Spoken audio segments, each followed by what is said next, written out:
Welcome to The Explainer. You know that energy bill that shows up like clockwork every month? Have you ever just stared at it and thought, where is all this money actually going?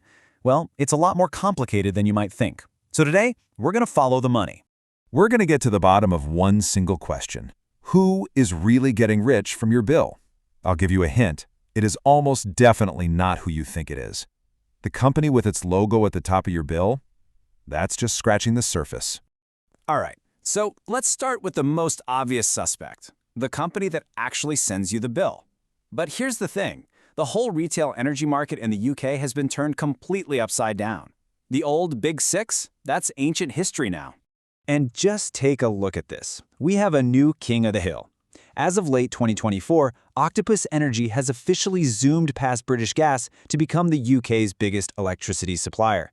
But this massive shift, well, it hides a really crucial detail about how these companies actually operate. You've got to understand there are two fundamentally different kinds of energy companies out there. Think of the pure retailers, like Octopus and OVO, as a supermarket. They don't grow the food, they just buy it from the wholesale market and then sell it on to you. But then you've got the vertical integrators, like EDF or Centrica. They're the farmers. They actually produce the energy themselves and they sell it. And this difference, well, it's everything. And right here is where our little investigation takes a very sharp turn. Because when you start to follow the money, you uncover this huge mismatch between who we think is making all the profit and who actually is. Okay, so let's start with the UK's biggest supplier, Octopus. They just posted their first ever profit in 2024. And yeah, £200 million, it's a lot of money. But it's not exactly the billions you're always hearing about in the news.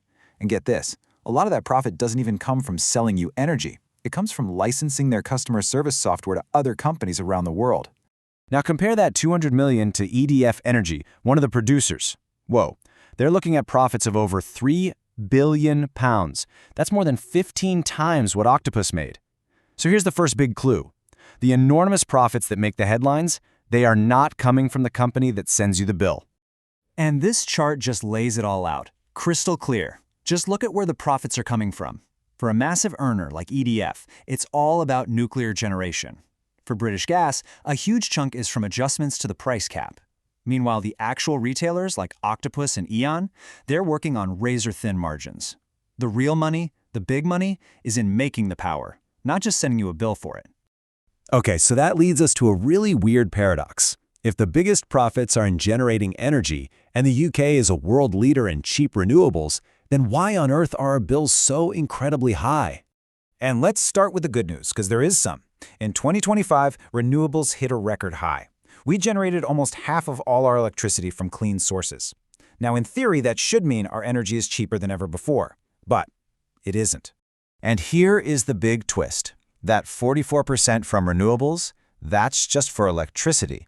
When you look at our total energy use, and that includes heating our homes, running our cars, the whole shebang, we still have to import almost 44% of it. And that imported energy is almost entirely one thing: natural gas. This brings us to what might be the single biggest flaw in the entire system. It's something called marginal pricing. Now just think of it like this. Say you're buying a basket of fruit.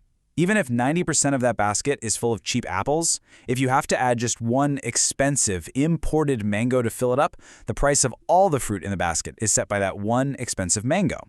In our energy market, gas is the expensive mango. So even when our grid is overflowing with cheap wind power, the final price for all electricity is set by the most expensive gas power plant we have to turn on to meet demand. It's wild.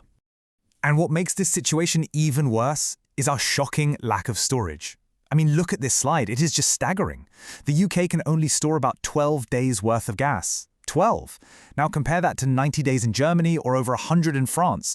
This forces us to live hand to mouth, buying expensive gas on the volatile daily global market, which exposes us to every single price spike. So we're totally exposed to global gas prices. But there are also other, less obvious players in the market right here at home that can quietly add costs to your bill without you ever even seeing them. For years, there's been this whole industry of unregulated energy brokers, sometimes called third-party intermediaries. They've been adding these hidden, uncapped commissions to business energy deals. They find a price, secretly tack on their own fee, and the business signs on the dotted line, totally unaware they're paying an inflated price. And while this hits businesses directly, guess what? Those higher costs for shops and factories, they eventually get passed on to us in the price of everything we buy.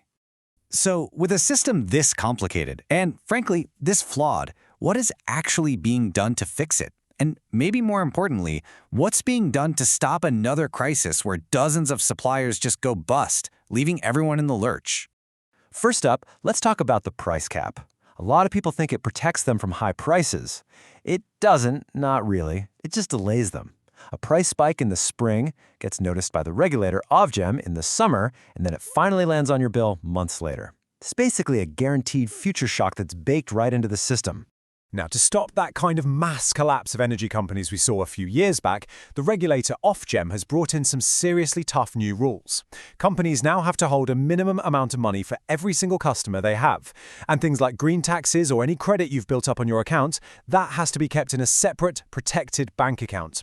The goal here is simple. Make sure these retailers can actually survive a major market shock. So what's the final verdict from our investigation? Well, there is no single villain to point your finger at. High bills are the result of a perfect storm. Our exposure to crazy global gas prices, strange domestic policy gaps like marginal pricing, and a critical lack of our own infrastructure, like gas storage. And so that leaves us with a massive, multi-billion-pound question. We are a world leader in cheap, clean wind power, yet our bills are still dictated by the price of expensive, dirty gas that we have to buy from other countries. Fixing this is going to require a huge investment in things like energy storage and building a smarter grid. So the final question is, who's going to pay for it?